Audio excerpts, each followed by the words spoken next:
Hi,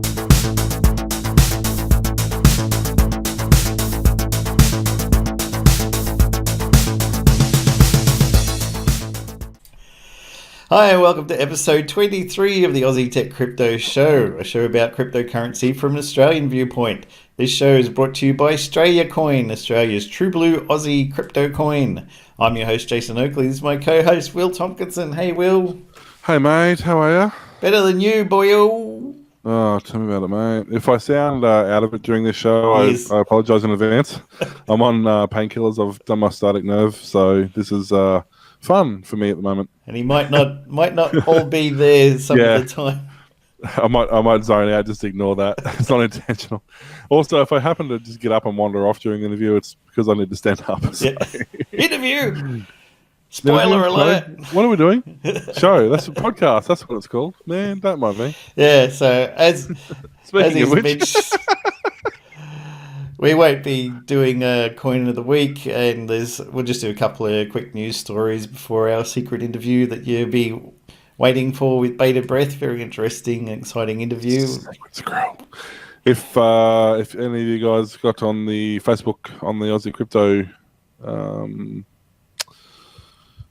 on the Crypto Coin, man, Strayacoin Facebook. I told you I'm out of it. There's been hints to it in there, so you might figure who it is. Otherwise, you just have to wait. Yeah. Usually each week we hope to bring you interesting information and news about the crypto world and what it's all about. Today, a couple of stories. We talk about John McAfee cancelling his conference appearance due to death threats. I thought he was already dead. I saw a photo. I saw a video of him on his deathbed and he'd been poisoned or something. And Game.com is set to debut a new mineable token. And then we'll have our special interview. So let's start off with some crypto news. Why not? Why not, indeed. So, apparently we can't have a show in the last few months that doesn't mention your best mate. So he's not giving us kickbacks or anything. More's the pity. No. Well, we wouldn't know if he was, would he? But apparently he's been asked by the Blockchain World Conference Organization, or even organizers. See, this is the thing. He expects me to read stuff, and then I can't. I can't even see the screen. To cancel his live appearance at the event after getting numerous death threats against Mr. McAfee. In a tweet, the Blockchain World Conference stated the following: due to a number of credible death threats against McAfee, the BWC team has been forced to request an official McAfee live stream and keynote at 11 from a secure location, as opposed to a non-secret secure location, I suppose. Mr. McAfee globally impacting message will be silenced by the efforts of a few. Will not be silenced by the efforts of a few. McAfee would all like to add via Twitter: I've been asked by the Blockchain World Conference organisers to cancel my live appearance due to fears of audience and my own safety. I will be live streaming from an undisclosed location at 11 a.m. The choice not to appear on stage was not my choice. It was a decision made by the conference organisers. Blaming me simply and squarely places you in with my few 100,000 trolls. If that's where you wish to reside, then so be it. And what's interesting was yesterday a video went up of him supposedly on his deathbed saying that he's dying and that everybody needs to get behind that, whatever that medical crypto is that he's talking about at the moment, which was just ironic because he was in a hospital gown with a really badly placed oxygen tube with hospital equipment around him. He's talking about totally a real. medical coin. I believe it. And this is where the problem with him lies. You don't know how much of it's true, how much of it's false, and how much of it he thinks is true.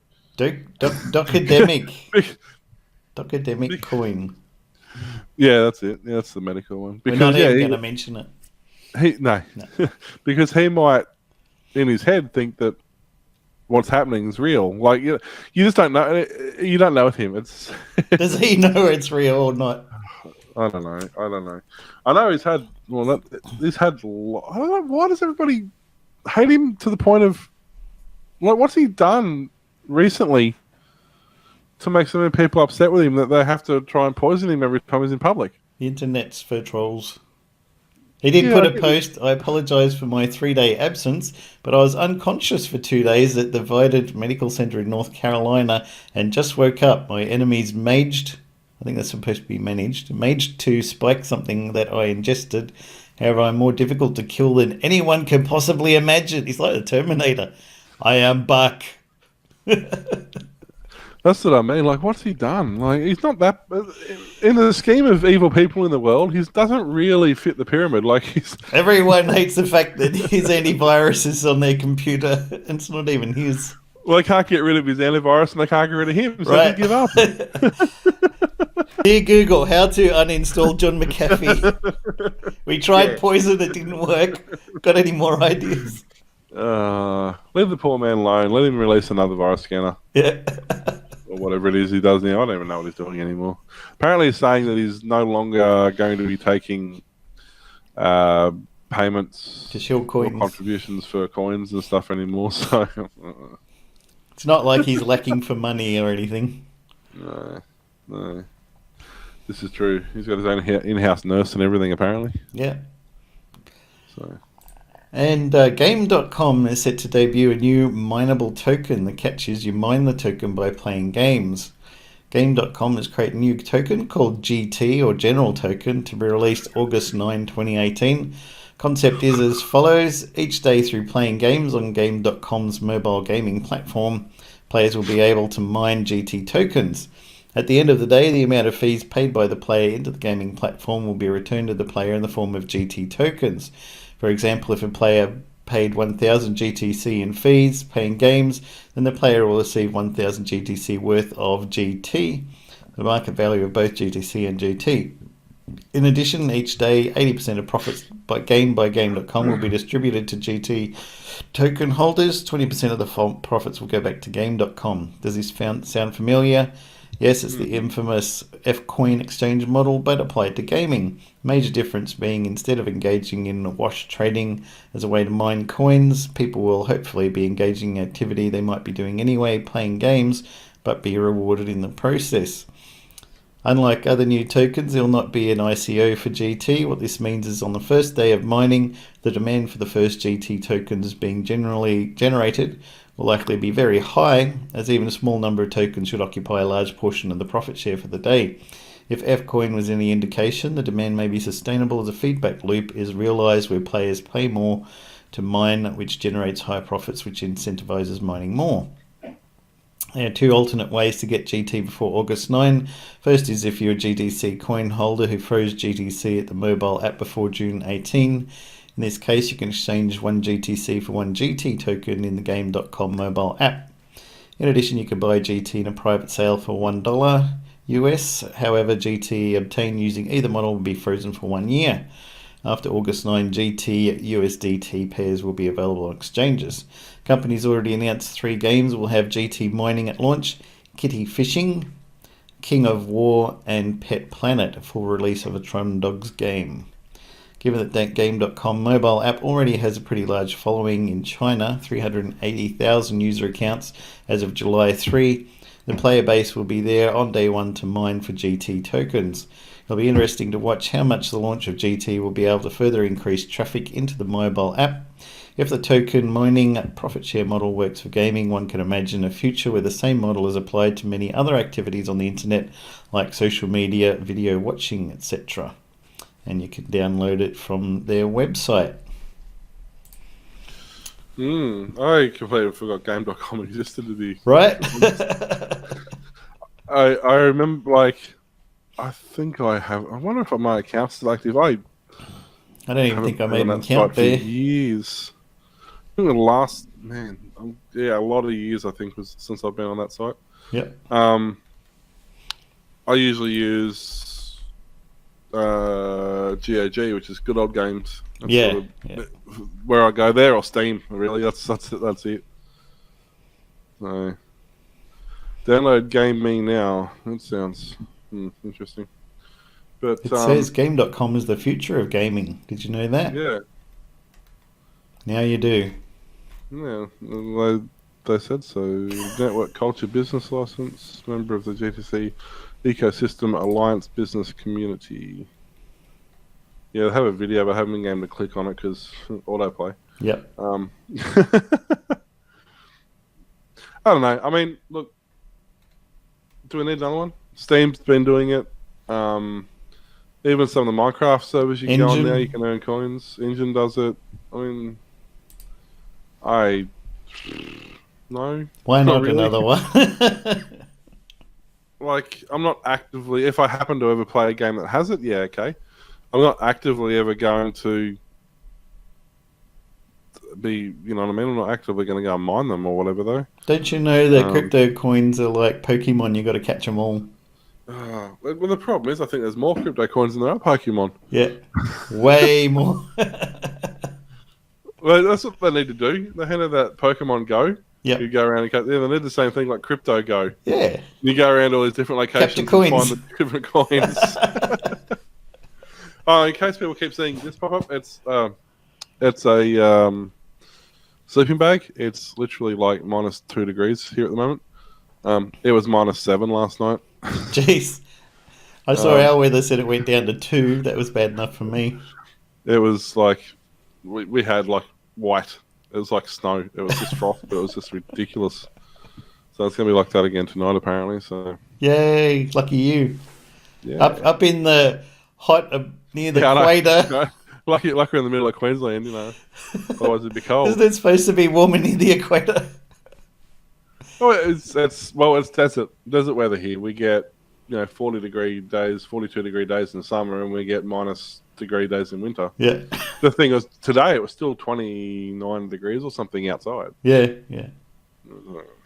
Not quite that bad here, I'm glad to say. So yes, but yeah, I don't know. Look, I think it really comes down to if you happen to be playing kitty fishing. Well, King of War is quite a popular game. I know a lot of people who play that.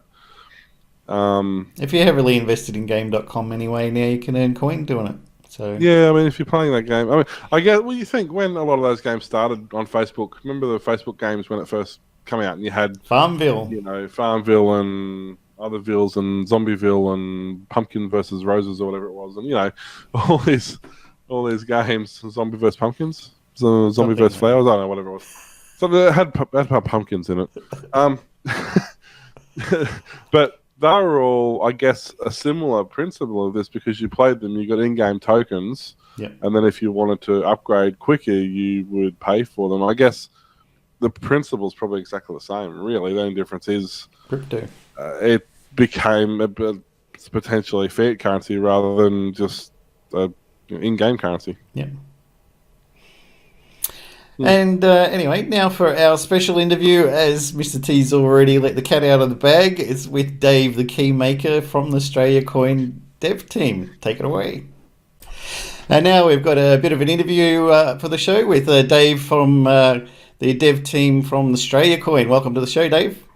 Thanks very much, Jason. Very nice to be with yourself and Will. It's great to be here. Thanks. We're hoping you can tell us a bit about the development and maybe how did you get involved in Strayacoin to start off with? Well, it was interesting because I've been looking at cryptos, investing in them for about the last few months, and then one of my potential future son-in-laws, one of my daughter's boyfriends, came out and said, "Look, there's a new coin coming out. It's Australian coin." And sent it to me. I was probably about 5 or 6 days in, and I had a bit of Android development to start with beforehand. And I'm thinking, well, look at that. It's based on Litecoin. It needs some development effort around it, and so I was looking. Signed up to the Facebook pages and started getting into it, and couldn't do any mining by then with CPUs, but started mining with my GPUs, and then I started asking around about doing the Android wallet, and managed to beat another Dave to doing that. He was doing the iOS one first, Right. so I started doing the Android wallet to begin with. So it was it's been a wild and fun ride for the last 4 or 5 months or so. It's been great. Right. Yeah. I've heard a lot of companies seem to have been having difficulty with Apple not really approving crypto applications on the iOS store. Have you guys had any problems like that? Well, yeah. So Apple's policies do prevent crypto apps from being registered unless they're approved ones by Apple. That situation, I think, is changing because they have now changed their policies, and one of the bigger coins, Electronium, has now said that they've been approved by the Apple Store. So I'm hopeful that we'll soon have the app available on the iOS. It's now available. It's just in a thing called test flight, and it means you can only have up to a certain number of users, and you have to keep updating the app every few months for it to stay valid on test flight. So that's one of the other Daves does the iOS part. I'm not really an iOS guy. I'm squarely an Android guy. I've got my Samsung phone, and Good one. We all got our Samsungs as well. I'm right into that, and I've got my Chromecast set up, and the password, the Wi-Fi name on the Chromecast is Google Rocks, Apple Sucks. So there's quite a few that get interested in that when they come into the home and they see that. I've got daughters, and they're right into Apple, so it's a bit of a banter back and forth. Yeah, my daughter's all into the Apple as well, and I'm all for Android. But the Apple app is it's fully functional. It's the same functionality as the first release of the Android app. So we were able to very quickly take our iOS and Android mobile wallets from the Litecoin source code on GitHub. GitHub's the open source community, and you can quickly see there how to change the source code for different coins. So we were quickly able to work out the port numbers and the different things that needed to be changed there. There's things, magic numbers in there, and various elements to change for the coin and logos. And we quickly got them out there. So it was great. And I've got a little bit of Android development experience, but it's not my full-time role. But working through it, I've got an engineering background, so it's electronics engineering background. So it's been a fun ride. Yeah. Bit of learning as well, I expect, while you're going along. Always learning, and we've got a great community of developers on our Discord channel. There's always helpful advice. Also, actually, early on, I reached out to one of the major Bitcoin developers, and for the Bread wallet, and Mikhail Gutum, and he. I don't know if that's his correct pronunciation, but he actually replied and gave me a couple of tips, which was really nice of him. I was really appreciative of that. So GitHub's a great community, and it's been bought by Microsoft now. So certainly a big kudos to GitHub that they've got the right framework for managing the change management of applications. Yeah, it'll be a living for a long time. I've used it myself. You've mentioned Electronium. I notice with their mobile apps, they have a sort of simulated mining to get coins. Would Strayacoin look like doing something like that? I can't really. Well, there's a simulated thing, and I can't really see that it's our path. They want to take it to the third world and use it for payments of your mobile phone bill. They've got a different way they want to use it. Our path for our coin is to follow the majors into major payments. I think Bitcoin, Litecoin. That's what our source code comes from. So I see us moving in that way. I think you're giving out token payments. That's one way to garner users, but you can't really feed out how many cents can you feed out to to many people.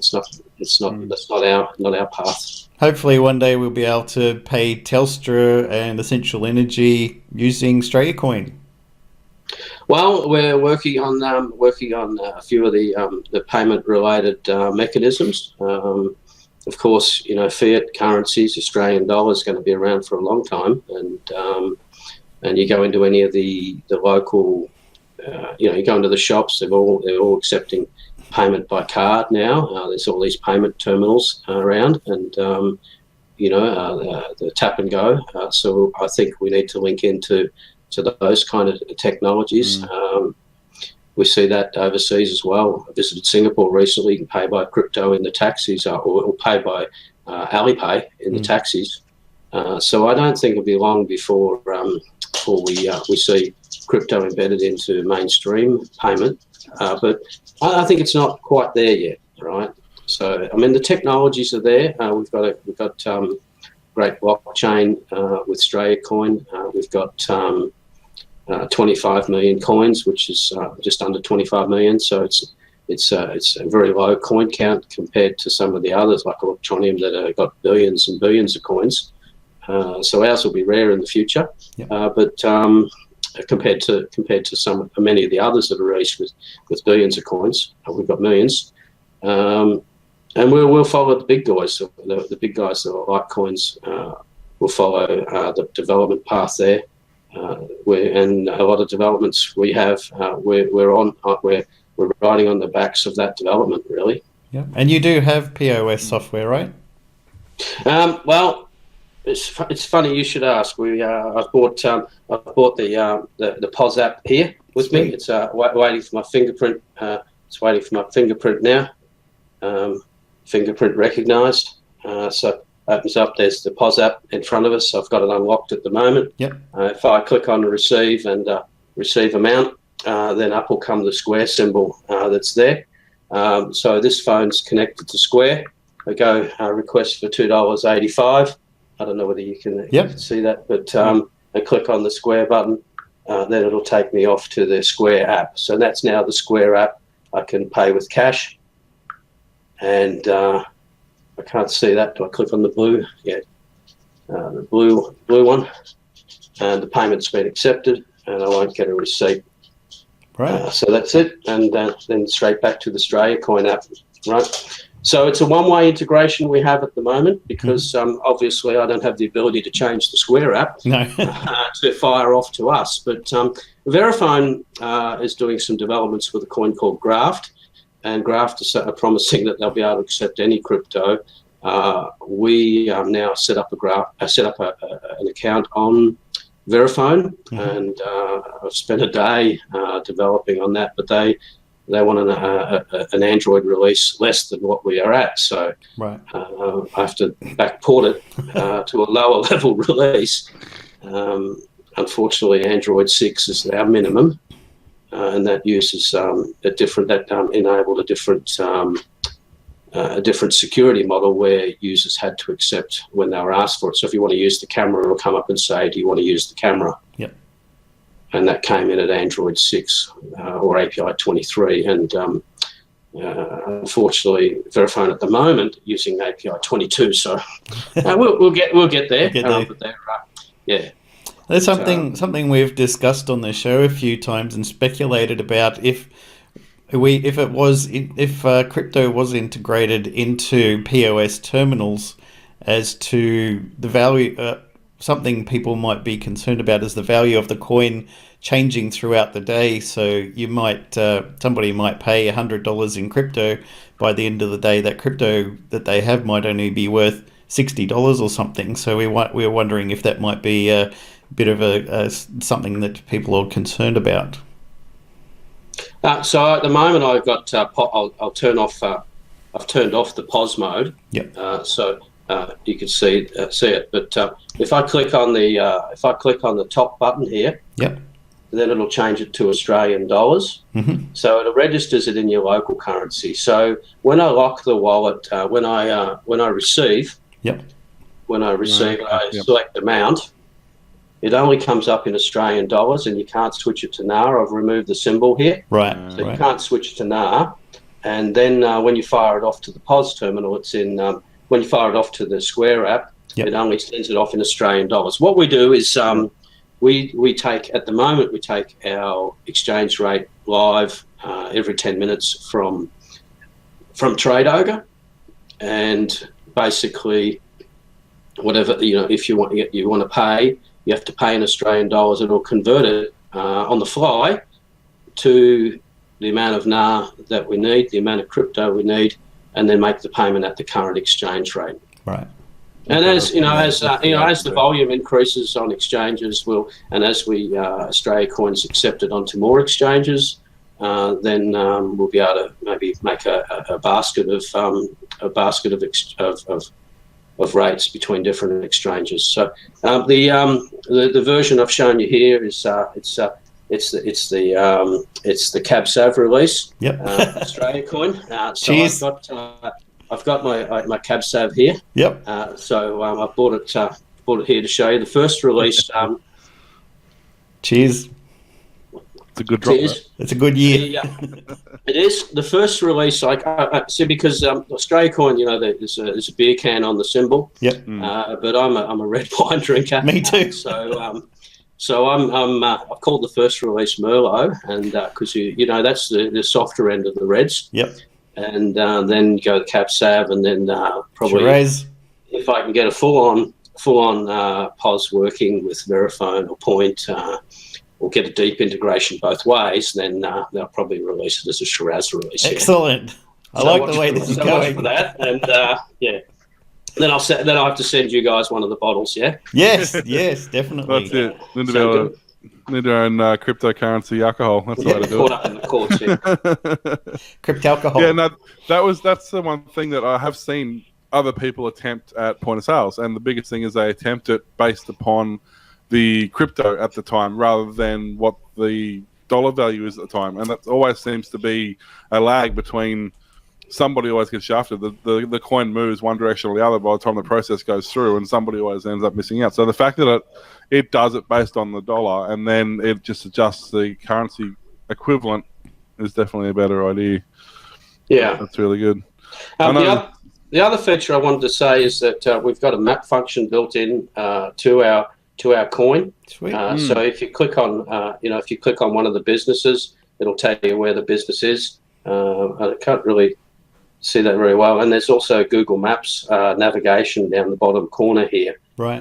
So, in time, I haven't seen this functionality in Litecoin or Bitcoin or any of the other wallets. So if I click on the current location, then I can register a business at that location. I'm hoping to get the boss to register. He's just a bit old school and sort of a bit hesitant, but it'd be a great idea if we can, because I actually we get a lot of, I work for a battery company. We do a lot of, obviously automotive and deep cycle batteries and stuff, and we get a lot of tourists, and they've all got different currencies. So it'd be good to have that option to have, the ability to take, Strayacoin, but just crypto in general. Which is where you're saying before, your Veripos is going to be great because it's going to have that flexibility.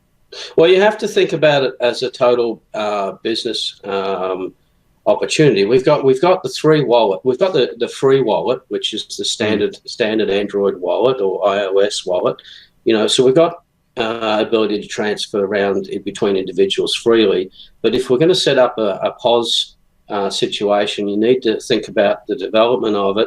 We need to lock the screens down so that the employees can't send out crypto from the wallet. If it's multi-employees, it's a single business. You've got to think about lots of different business types. You've got to think about business registrations. You've got to motivate the community to go out and place the terminals or place the wallets. I mean, any Android phone now can be receive crypto, and it can be operated now with the one device with Square. So any phone now can be a POS terminal. That's what the taxis do now. You get into a taxi and you want to pay with a credit card, they'll pull out their Android phone. Yeah. So it's not just a case where they've got the standard POS terminals. It's morphing and it's morphing such that the POS terminals are now the Verifone new POS terminals are based on Android, the Verifone Carbon series, so we're going to have Androids taking over the world. So there's a plug against. We're happy about that. Sorry. I know that we were talking about last week, or week before, 1770, the town of 1770 has just become the first basically tourist hotspot in the country to accept crypto. Basically, most of their retail outlets and most of their outlets there now, exactly as you say, using an Android terminal. to accept crypto through that. Yeah, we're contacting them to see if there's any opportunities. Travel by Bit is the company that set that up, I think. Yeah. They're also, I think, in at Brisbane Airport. We'll see how that goes, but I don't think there's any. I think they're just using the standard Android wallets for their cryptos, and you have to open up the individual wallets. So I've got the solution where you can just have the Strayacoin app open. You can then type in the amount. You type in the amount you want, and then you can then select. They can scan the crypto code, or they can the QR code, or they can go straight to point and accept credit card or cash. Right. So it's kind of integration's coming. It's not there, and I guess it's a relatively new technology in terms of the business world, isn't it? I mean, you think I was actually talking to we got a new boss. We've had him for a couple of years now, and 3 years ago, 99% of our sales were cash. 18 months ago, 60% of our sales are cash. This year, 95% of our sales are FPOS. So in the last 18 months, 2 years, you've had this massive flip on people going from cash to cashless. So I can see a similar sort of saturation point happening with crypto as well. You go from people still paying with FPOS and cash, and then you're going to get to the point where it becomes prevalent enough where it's going to start flipping, and you actually get. Ultimately, I see it being used, in that regard. It's going to be quite a high transaction sort of item. Hopefully. Oh yeah, well the cash will be gone, won't it? And it won't be very long. And some of the bigger ones, Apple Pay, Google Pay, Samsung Pay. I'm not quite sure if they're the right names, but Fitbit Pay. They're all, what's that one you've got on there? Fitbit Pay. Yeah. Is that a thing? Yeah. Yeah, that's how you make I've got a Strayacoin app that runs on there, and you can put your wallet QR code on there and receive. Oh, okay. Well, that's the thing, because if you've got your own personal QR code, it's just a JPEG, right, or a screen. Some sort of PNG. Yep. Yeah, you can put that on a Verifone terminal right now. Yep. Or on a point terminal, or on the wall of the shop. Yeah. Right. And it can be the same address, because the way the way it works is a shop can use the same address for receiving multiple times. Yep. So it works on unspent UTXOs, unspent transaction outputs. So that's what the wallet picks up. It picks up all those UTXOs, and you can have multiple receiving into the wallet. So the shop can just have the QR code on the wall, and accept it. They don't even need to integrate it into anything. Yeah. No. Except they want to see that it's arrived, right? That's right. So that real-time transaction part of it. You do need that part of it, definitely.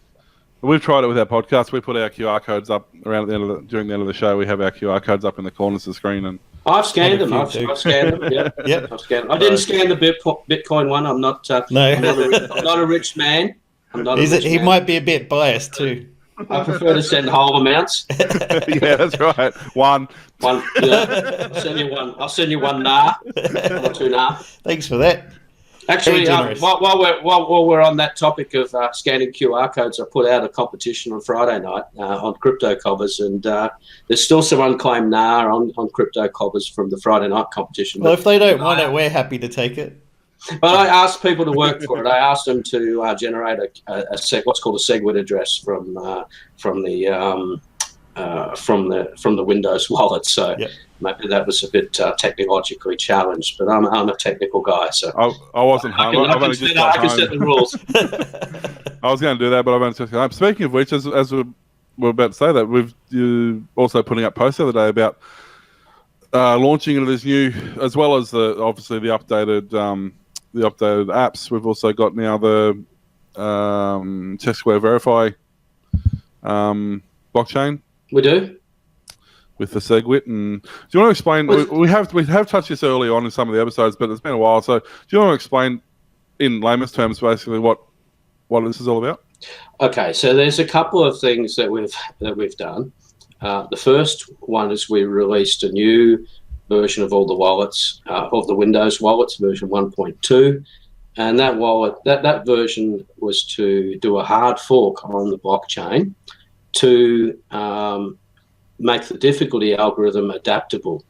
The difficulty algorithm was set up around Bitcoin and Litecoin, which only changes every 2016 blocks. What we've done is gone to an adaptive algorithm called dark gravity wave that adapts every block. So it means that the mining algorithm goes up and down, the mining as the miners on the network go up and down, so that the blocks can continue to get generated every 2.5 minutes as it's planned to be. So that's a major upgrade, and during that upgrade I threw in a couple of extras in there just for a bit of just to make sure that we're on the cutting edge. I went through the code and I put in after discussion with our dev team, I put in SegWit activation support using the Bitcoin Improvement Protocol 9. BIP9 allows for soft integration of future technologies, and there's two of them called SegWit, Segregated Witness, which is really there's two of them. So SegWit, and the other one is CSV, check sequence verify. So both of them work together. So what we did was after we got the blocks moving, we had trouble with the blocks moving at a regular rate. So we went to this gravity wave adjustment. Now we've got the blocks moving.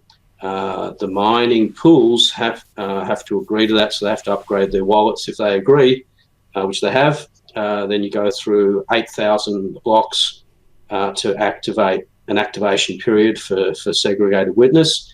And then after it's activated, you then go through another 2 weeks of it's locked in, and then it finally on last Sunday night, it went active on our network. So now segregated witness and CSV are activated.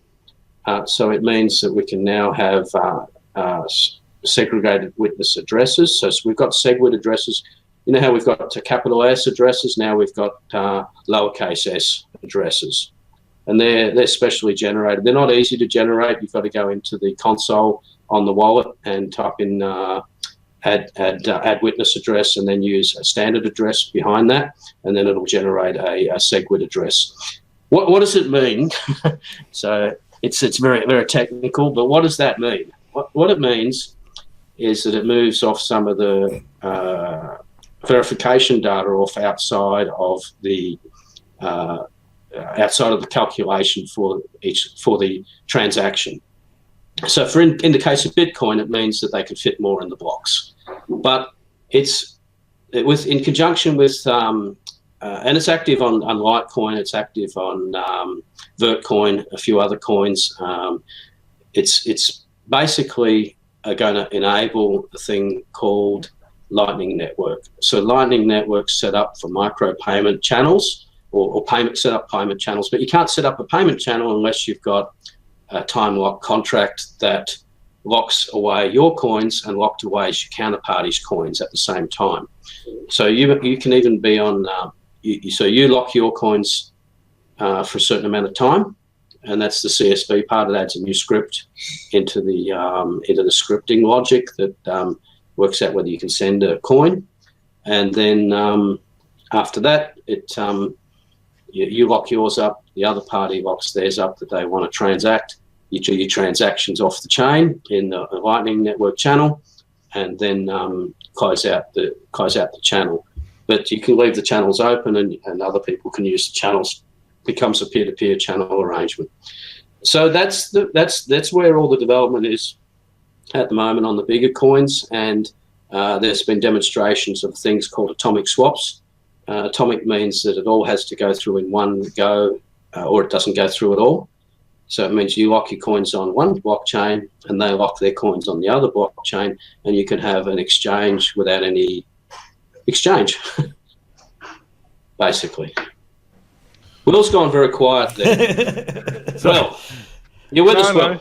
Not really. No, I'm on medication tonight, guys. I'm on painkillers, so leave me alone. So sorry about that, but no, it's not you. It's just in general. I can't focus tonight. So there's a couple of So those major improvements to our blockchain have enabled us to. It's going to excite our development team to get involved with things like atomic swaps, and Lightning Network things. Who knows where that'll lead, but we'll be on the forefront of it, which is where we want to be. So if you have microtransactions, will that allow people to make dApps? Well, that's a good question. It's a little out of my area, I guess. All right. I don't know. Well, one other question. Well, yeah, you can make. Well, if you make an app and you ask people to pay for it, if you've got so you're developing a game and you want to partner with a crypto to utilize payments in the game, and you want micropayments to occur, then you might ask people to lock up $10 worth of coin, and then every time you pass a threshold or you buy an extra sword for the game or something, it'll take away a certain amount from that buffer, and when you close out the game, it'll close out the channel. Surely they would be buying boomerangs. Well, in Australia, you would. Yep. Yeah. Is there a reason why, do you know, it might have been a better question for Jack, why they chose to base it on Litecoin? Well, Litecoin's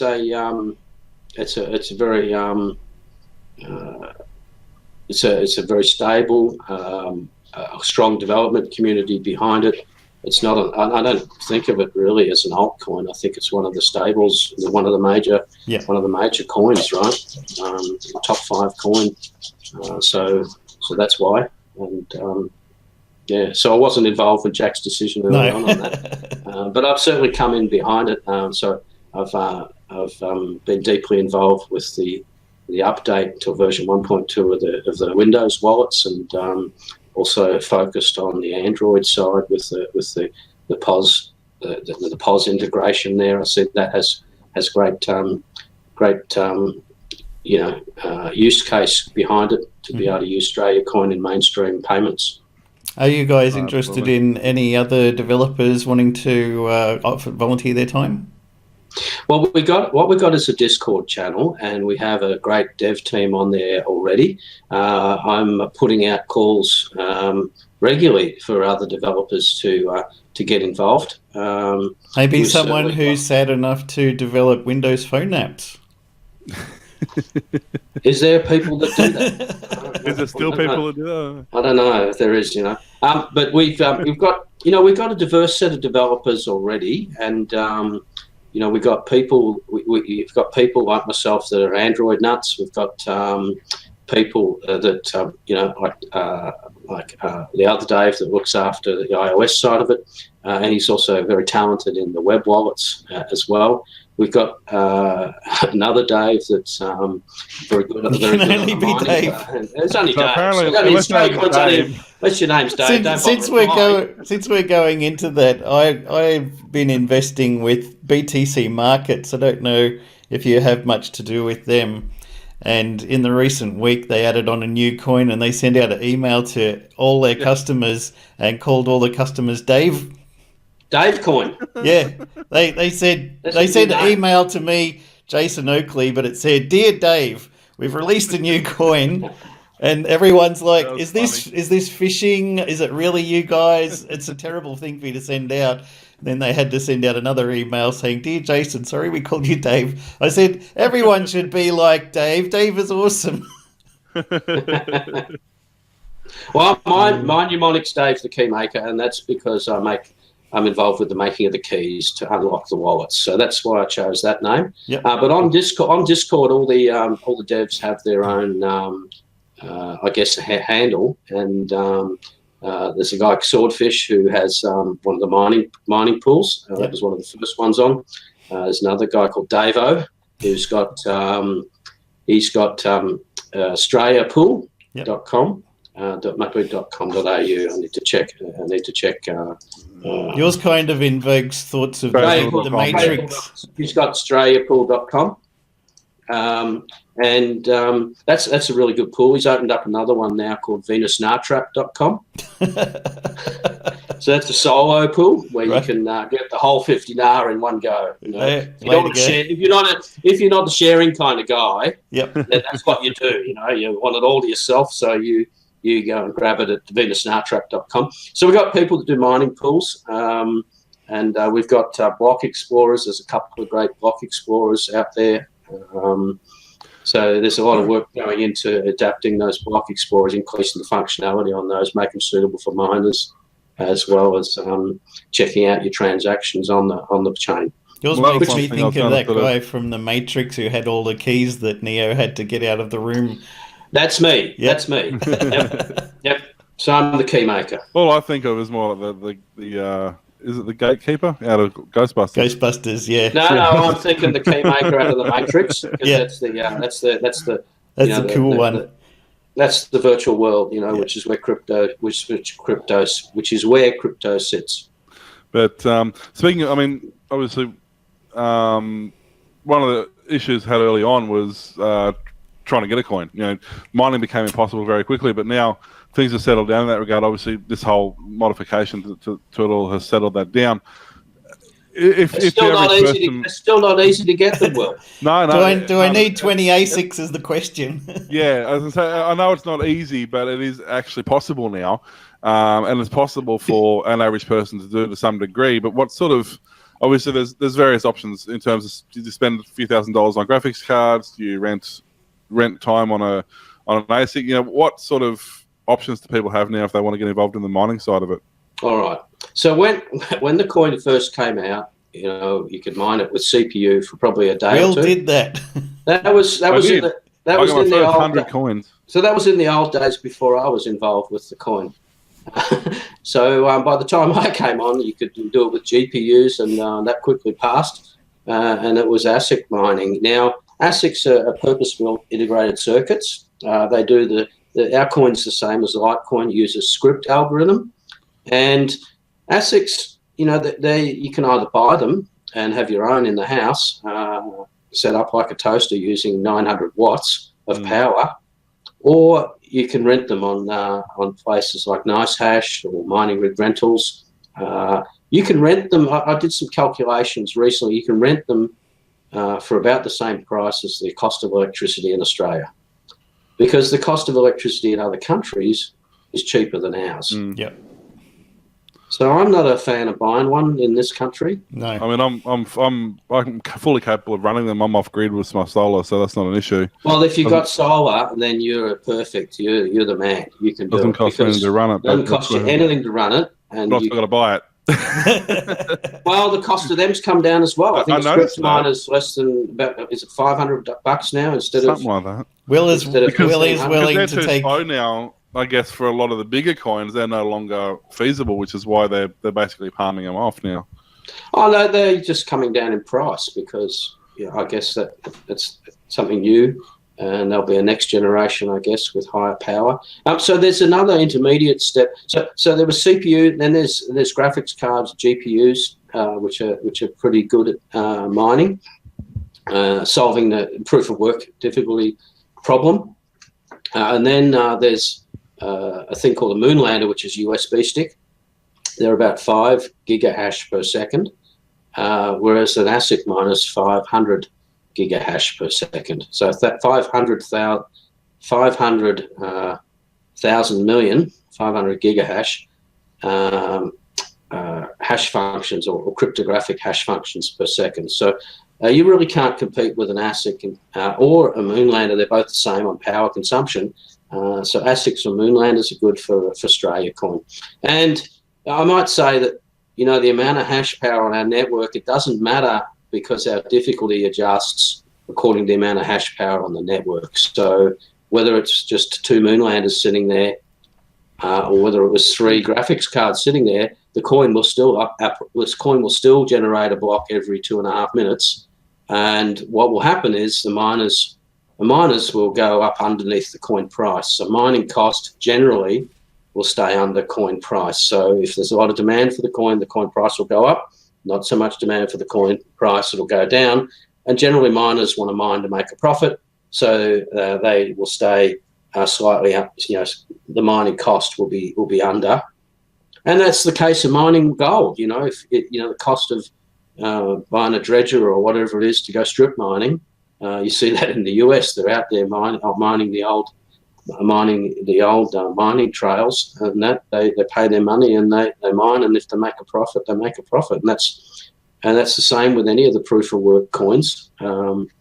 we are proof of work, which means that, and all the blocks are chained together with the previous hash being linked into the next one. So we've got a distributed, uncompromisable ledger of transactions. That's what the blockchain is, and the miners are the people that hold that up. It's interesting too. I was just looking at those Moonlanders you're talking about. Moonlander 2 Litecoin script miner USB stick. Yep. They are $70. Yep. That's But $70 for 5 gigahash versus $500 for 500 gigahash. Yeah, but I mean, you get more gigahash for your money, right? You do, but having said Depends that, on what you can afford. Exactly. It does. It's easier to justify $70 than $500, especially if it's something you're not even sure if you want to do. Especially if it's got what Adam Turner calls the wife acceptance factor, or the WAF. Yeah, you've got to be under a certain threshold to get approval to spend. Yes. Yeah, exactly. We all know how that works, yeah. So the Discord group we have, just to go back to that, we've got people that are mining specialists. We've got people that run mining pools, run the web wallets, block explorers. We've got people like myself on there. We've got dev channels. We've got wallet feedback channels. And we've got general channels in which you chat on there. On the Discord channel, it's real time, back and forth back and forth texting. And we're open for developers to come on and bring their ideas. You talked about decentralized apps, Jason. If there's somebody out there that knows how to develop those or could think of what they might want on top of our coin, then it's ripe to go. We've now got a Ubuntu wallet as well. So we're very flexible. The Android and iOS wallets are not full chain wallets. They hook into the side of the chain, hook into a full node, Windows node, and they use SPV, which is a secure payment verification. So they only download the transactions to the wallets for keys that they have.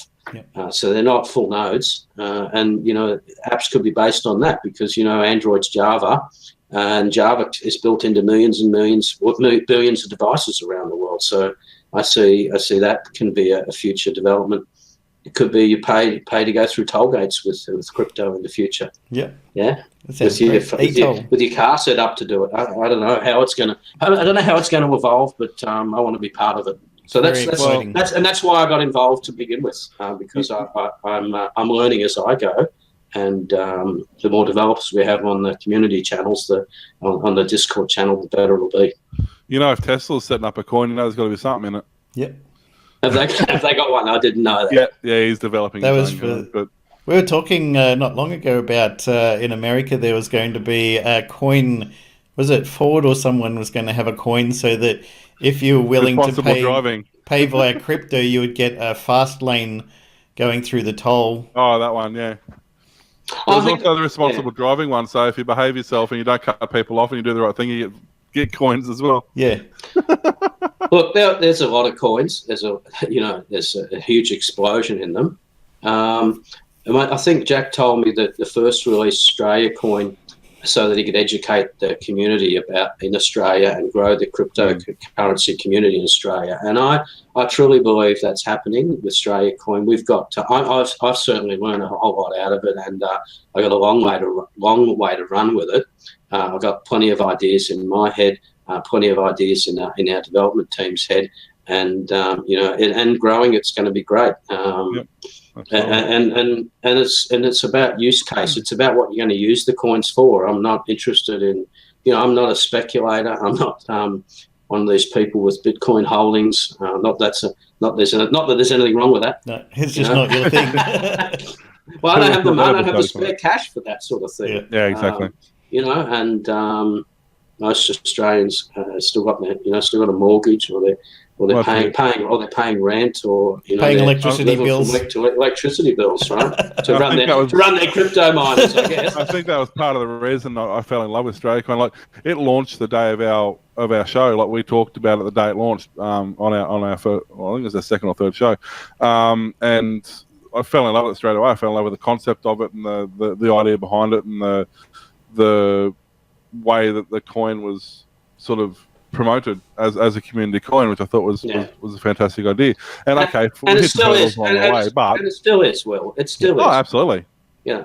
Just because you can't mine it the way you traditionally did on your CPU, you still can, and there's plenty of coin to be had. There's basically there's 100,000 coins issued every I think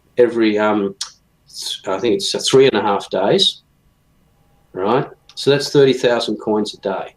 Yep. Right. So get your hash on and get some. There's a halvening about April or May next year. It'll follow the same development path as Litecoin, where the coin reward for mining drops down to half after 12 million coins are issued. Right. So after half the coins are issued, the block reward drops to half. We've got a table on that on the Discord channel. How do developers find access to the Discord channel? There's a link on the Strayacoin.org page to the Discord channel. Is that the main website people should go to learn about Strayacoin? Yeah. Everything's on Strayacoin.org. All the links to the wallets, the POS terminals, that's all there. There's also a wiki as well. Probably Strayacoin.wiki. I don't know what that is. There's a wiki. There's a Reddit. There's a Reddit. There's Facebook, of course. Facebook's really good. We got Strayacoin as a Facebook page. And then they've got Strayacoin's got a group called Crypto Cobbers, which is where we run competitions and announcements through mostly that. There's also a buy sell trade group and post memes. Yeah, yeah. And we've got Twitter channels as well. We've got Australia Crypto and Strayacoin Twitter accounts, and I've got Dave the Keymaker Twitter account as well. So I've just started up a YouTube channel for Strayacoin, so that I can put all the videos that we do up on there as well. So there's lots of things growing and developing off it to support and try and make it a homogeneous experience for people so that they can see the whole thing. Yep, absolutely.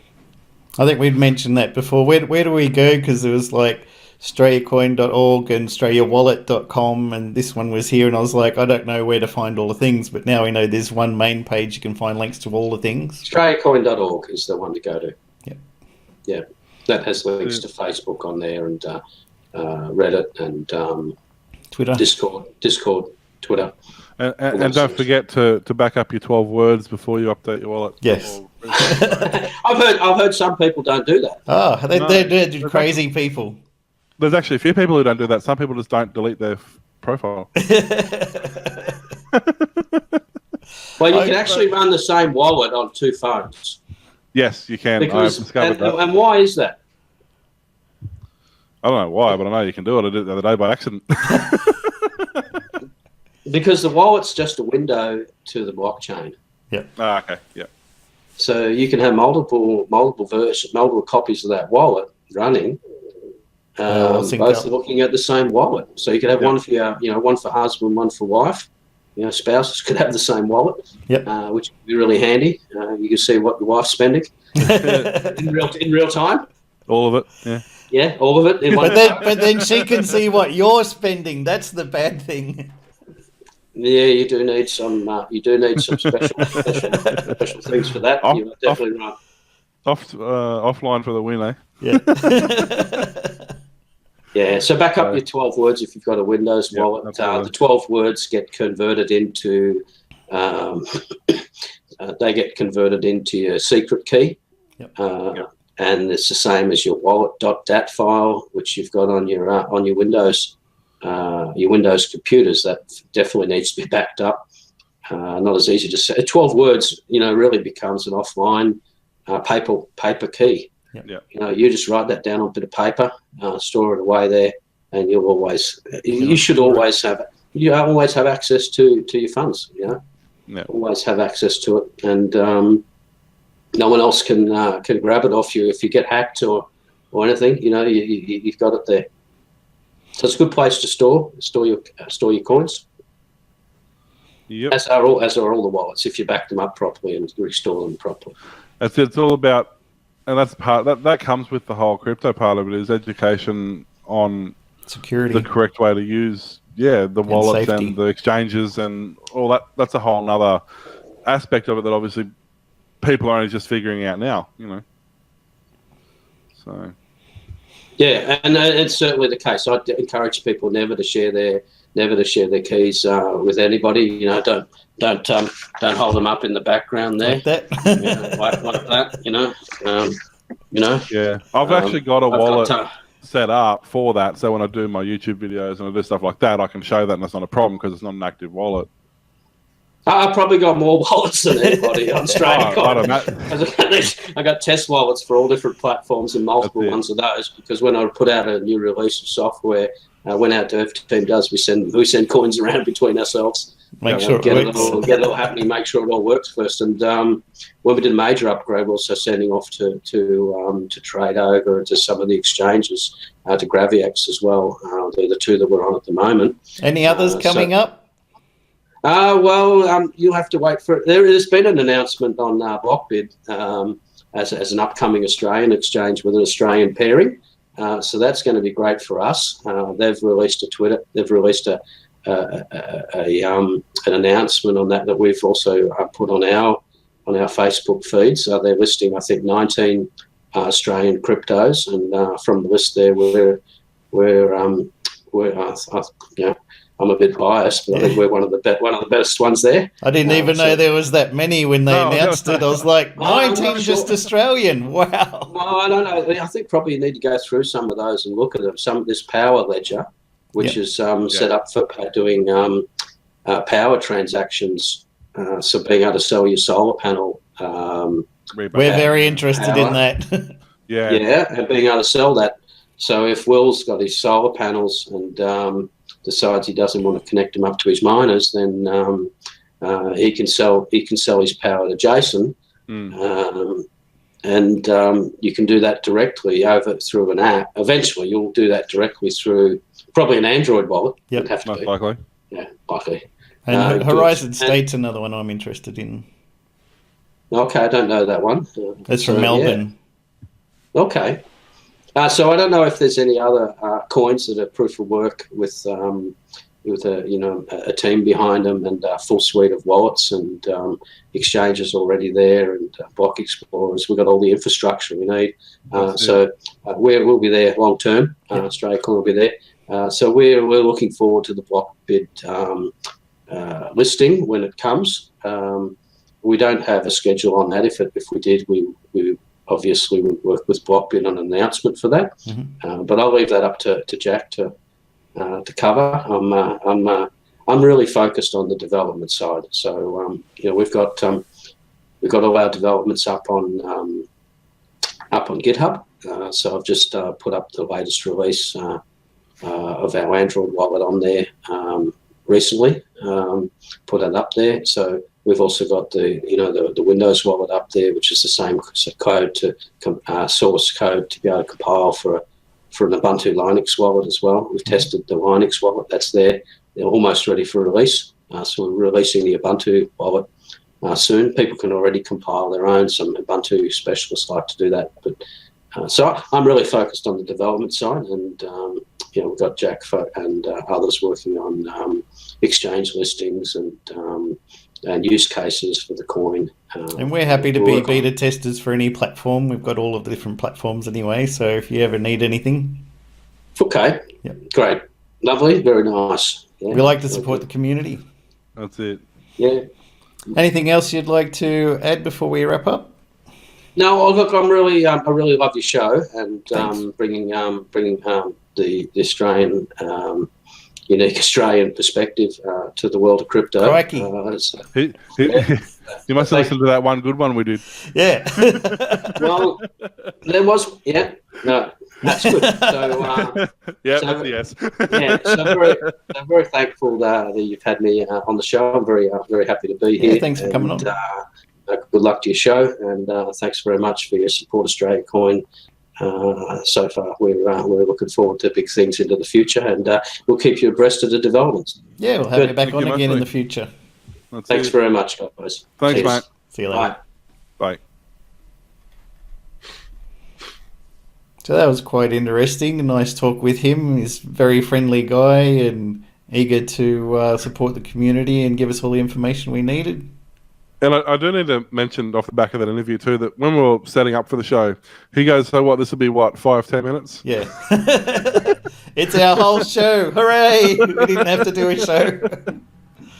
So, But people, it's very educational, which is what this show started out being, was teaching people what is crypto, how does it work, and we got a lot of answers there and a lot of extra information provided that even we had no idea about. No, and there's a lot of terms get thrown around, like you see on the Facebook page. Oh, we're doing this, and this is launching, and this is happening. Like, yeah. They're adding CSV. What is that? And Striker goes, comma separated values. I know that. And they're like, no, actually, not in this case. That was what I first thought when I saw it too. It took me a minute to realise. But we won't mention Striker on this show either. And Striker doesn't get mentioned on any show. Yeah, he doesn't deserve it. Not Gooey either. Hi, Gooey. Sorry, there was no live show this week that people could stream, but with an interview, we wanted to do that at a time that was suitable for David. So rather than mucking him around, we got that done, and now we'll just release the video to watch on YouTube and Minds.com. Yep, we're on Minds.com as well. I should actually set up a Aussie Tech Crypto page on there, but it's under my name at the moment if you want to check it out on Minds. We get more views on there than we get everywhere else, so I got to it's a great place. Don't forget to like, subscribe, comment, leave reviews on different podcast platforms like iTunes and things, and you can see our wallets around the edges as usual. Don't forget to throw a few coins in, whichever one you like. Support the show, and we'll keep on bringing you the interesting, exciting interviews like we had tonight. That's it. So thanks for watching and listening. Go to our website, aussietechcrypto.com. Send us an email from the Contact Us form there. Jump onto Discord to talk to us. And thanks for watching. We'll see you next time. Bye, everybody. Bye. This show is a part of the Aussie Tech Heads podcasting network. You can listen to us at aussietechradio.com. We're not licensed advisors, so please don't invest your life savings in anything we say on the show. You can contact us at feedback@aussietechcrypto.com. Visit the website aussietechcrypto.com. Thanks for listening to Aussie Tech Crypto. Tune in each week for more fun and information.